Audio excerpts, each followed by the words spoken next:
안녕하세요, 박대지입니다. 오늘은 많은 젊으신 분들이 문의 주시는 것 중에 하나, 오늘 제가 일하면서도 이슈가 발생해서 이거를 한번 찍어드려야겠다라고 생각한 부분에 대해서 얘기를 해볼 건데, 그게 바로 금전 소비대차 계약서입니다. 참고적으로 오늘은 블로그 원고를 제가 따로 쓰진 않았어요. 뭐 이 내용은 블로그 원고를 쓰고 뭐 아주 이론적인 세법 내용은 아니기 때문에 그냥 일반적인 내용이기 때문에, 자, 그래서 이렇게 제가 금전 소비대차 계약서 템플릿을, 제가 가지고 있는 템플릿은 따로 뽑아왔어요. 이걸 이따 한번 자세하게 보여드리면서 설명을 드리도록 하겠습니다. 오늘은 영상에만 집중을 하시면 돼요. 어쨌든 금전 소비대차 계약서에 대해서 요즘 저에게 젊은 사업주들이 많은 문의를 주신다고 하셨는데, 돈이 필요해서겠죠. 저도 돈이 필요한데 대충이 안. 어쨌든 금전 소비대차 계약서에 대해서 문의를 많이 주신다고 했는데, 이거는 4인 간 작성하는 계약서예요. 그러니까 여기서 4인이라는 건 뭐냐면 그냥 개인 간, 나와 제 친구, 뭐 이런 개인을 말하는 거죠. 자, 그래서 이 금전대차 계약서를 작성하실 때 유의사항 같은 거나,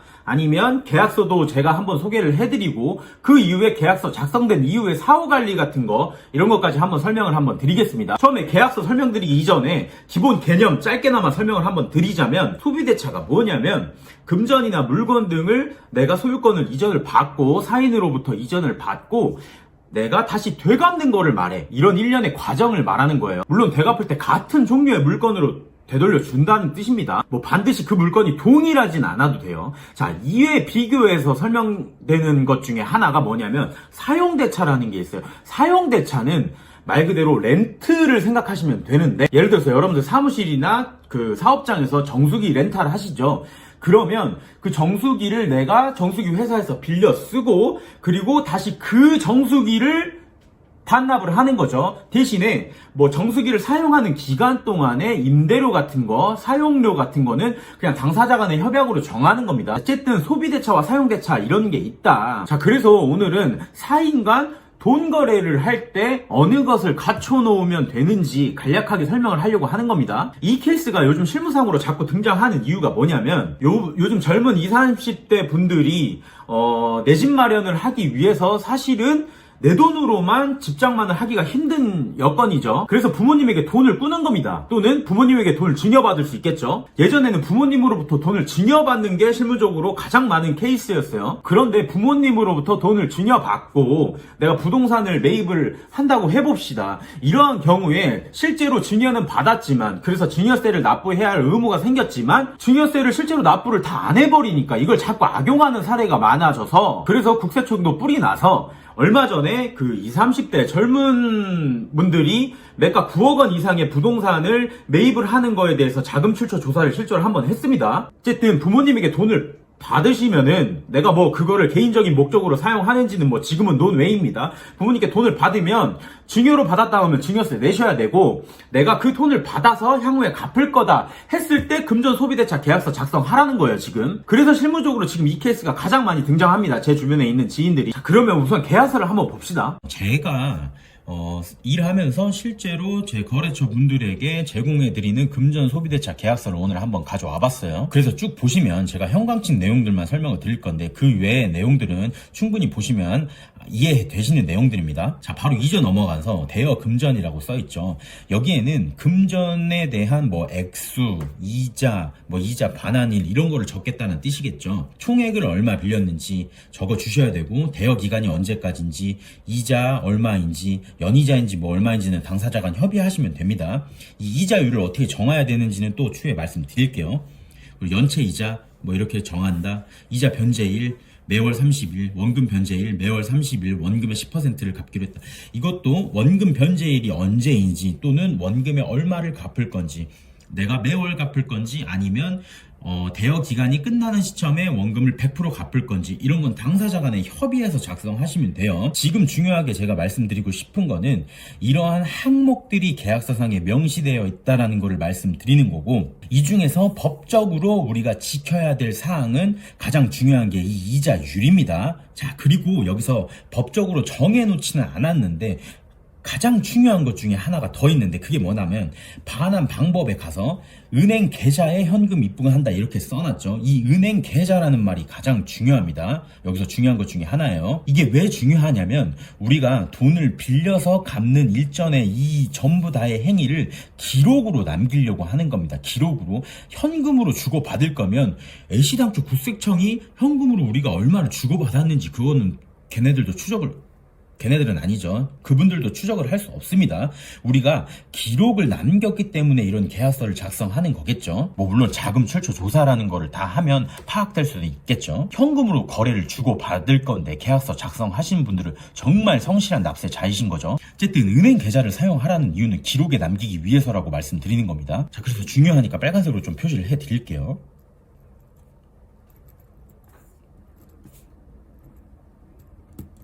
자, 다음으로 넘어가서 이거 가끔씩 물어보시는 분들 계세요. 기한이익 상실. 이거 뭐냐면 채무자, 그러니까 돈을 빌린 사람이 돈을 갚을 능력이 없을 때 뭐 그런 상황이 발생할 수도 있겠죠. 그럴 때 채권자가 만기 대여 기간 중에 여기에 명시되어있는 이 만기까지 기다려주지 않고 바로 빌려준 돈을 회수하겠다는 뜻입니다. 자, 그리고 연대보증 나와 있고 공증 나와 있습니다. 공증은 제가 한 번 더 설명을 드릴게요.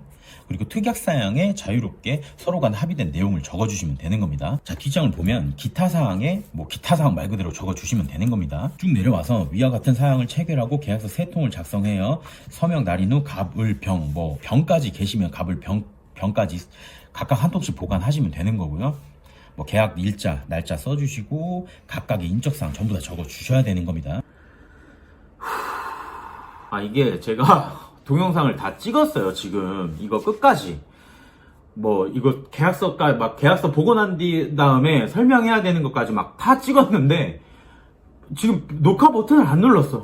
힘이 없어서 개드립을 못 치겠어. 아까 개드립 많이 쳤는데. 어쨌든 배고프지만 힘을 내서 한번 다시 해보겠습니다. 계약서 상에서 중요하다라고 생각하는 것 3가지를 제가 찝어드렸어요. 첫 번째가 이자율의 설정, 그리고 두 번째가 반환 방법의 설정. 반환 방법, 그러니까 반환하실 때 은행 계좌를 이용하셔라. 그리고 세 번째가 공증, 이렇게 말씀드렸는데, 첫 번째 이자율 설정이 왜 예민한 부분이냐면, 나라에서 생각하기에는 지금 내가 부모님으로부터 돈을 빌리는지 은행을 이용해서, 시중은행을 이용해서 돈을 빌리는지는 별로 관심 없습니다.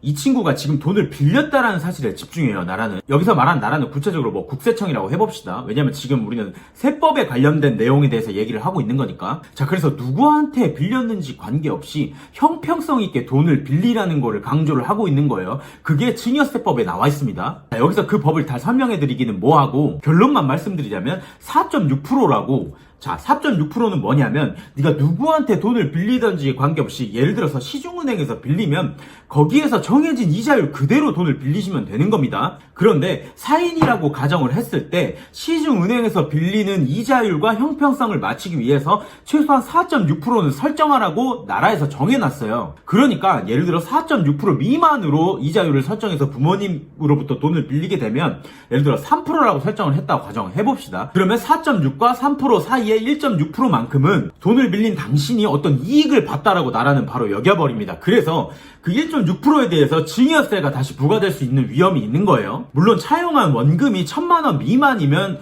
이러한 이자율을 아무렇게나 설정하셔도 크게 관계는 없습니다. 그리고 실무상으로 이 4.6%를 반드시 지켜서 이 계약서를 작성하느냐, 그 부분에 대해서는 제가 말을 아끼겠습니다. 어쨌든 법은 그렇다. 자, 두 번째, 반환 방법. 이게 왜 중요하냐면, 우리가 이런 계약서를 작성하는 것 자체가 지금 증여가 아닌 차용이기 때문에 이런 계약서를 작성한다고 말씀드렸어요. 자, 계약서를 작성하면은 우리가 기록들을 남기는 거잖아. 우리가 차용했다라는 증거들을 남기는 거잖아. 그런데 지금 그 빌리는 돈을 순수현금, 자, 계좌이체랑 순수현금은 차이가 있어요. 순수현금은 계좌에서 돈을 빼서 종이로 순수현금을 가지고 있는 거를 말하는 거고, 계좌이체는 계좌에서 돈을 빼지 않고 순수하게 종이 말고 그냥 계좌에서 계좌로 이동하는 그 돈을 말하는 거예요. 자, 순수 현금으로 돈을 빌려가지고 부모님으로부터 돈을 받았다. 부모님이 돈을 계좌를 출금을 하셔가지고 ATM에서 그렇게 해서 매일 5만원씩 내가 부모님으로부터 돈을 받았단 말이야. 1년 동안. 그러면 국세청도 그렇게 증여를 했다라는 거에 대해서 추적을 할 수는 없습니다. 실제적으로는. 왜냐면 부모님께서 나 매일 5만원씩 빼가지고, 나 어디, 성당 가서 그거 헌금 드렸는데? 이렇게 해버리면 추적 못합니다, 이건. 지금 추적 당하지 않는 방법을 연구하라고 이런 말씀 드리는 거 절대 아닙니다. 이해를 돕기 위해서 제가 말씀을 드리는 거예요. 어쨌든 그러면 증여라는 게 아니면 돈을 빌렸다라는 증거를 우리가 남기기 위해서 은행 계좌이체를 이용하라는 겁니다. 자, 단순하게만 생각해도 왜 은행 계좌를 이용해서 돈을 갚아야 되냐면, 우리가 부모님에게 돈을 빌린 사실은 있어. 그게 은행 계좌이체를 이용했든 순수 현금을 이용했든 어쨌든 그게 발각이 됐단 말이야. 자금 출처 조사로서. 그런데 우리가 그거를 되갚았다라는 증거를 남기지 않으면 그건 순전히 순수하게 증여가 되는 거겠죠. 왜냐면 그건 차용이 아니니까. 그러면 증여세 내야 되는 거죠. 증여세 낼 거면 이런 금전소비대차 계약서 지금 설명을 들으실 이유도 없는 거고. 자, 넌 왠데 순수하게 정말 증여를 받으실 거다. 그러면 이런 계약서 작성 안 하는 겁니다. 이거는 공정하게 내가 부모님으로부터 돈 받아가지고 갚을 거다라고 했을 때 지금 작성하는 거예요. 아니, 가끔씩 물어보시는 분들이 계시더라고. 저 부모님한테 돈을 증여를 받을 건데 금전소비대차 계약서 작성해야 됩니까? 작성 안 하셔도 돼요. 증여세 신고만 하시면 됩니다. 지금 증여가 더 유리하냐, 금전소비대차 차용이 더 유리하냐, 이런 걸 말씀드리는 게 아니에요. 초점을 잘 잡으셔야 됩니다. 돈을 빌렸을 때 그거를 기록에 남기라는 거를 말씀드리는 거예요, 지금은. 자, 그래서 은행 계좌를 이용하셔야 된다. 세 번째로 공증이 있는데, 공증은 제가 개인 간에 돈을 빌리고 갚을 때 반드시 갖추라고 말씀을 드리진 않습니다.